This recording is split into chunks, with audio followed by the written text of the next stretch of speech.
ভোল্টের lead lead acid sell. ব্যাটারিগুলো ভালো না খারাপ এটা টেস্ট করবো আমরা। এটা যদি মিটার দিয়ে আমরা মাপি, ভোল্টেজ দেখাচ্ছে কত 12 ভোল্ট। পরেরটা ধরেন, পরেরটা মাপেন, এখানেও দেখাচ্ছে 12 ভোল্ট, 12.75।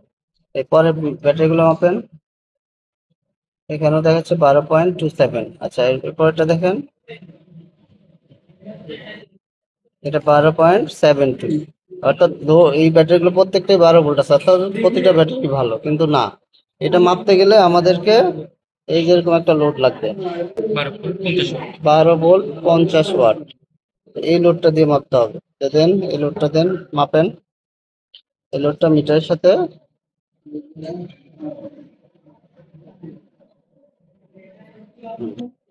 এটা তো লাইন দেন, হাত সরাই দেন। এই যে লোড দিলাম, এই যে এখন মিটার দেখেন কততে এসে থামে। ঠিক আছে, আমরা দেখি 11.87। এটা হচ্ছে এটার ভোল্টেজ, এটা 11.87 আছে। পরেরটা দেন,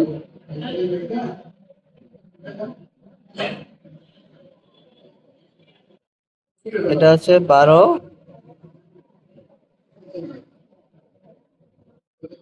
এটা 11.99। এই ব্যাটারিটা মোটামুটি ভালো আছে। এরপরটা দেখি,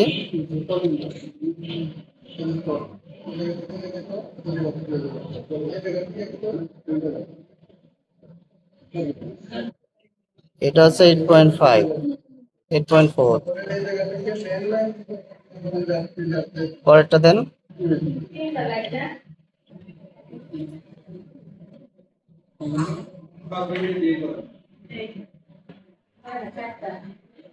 এইট পয়েন্ট থ্রি টু এরকম খোলেন।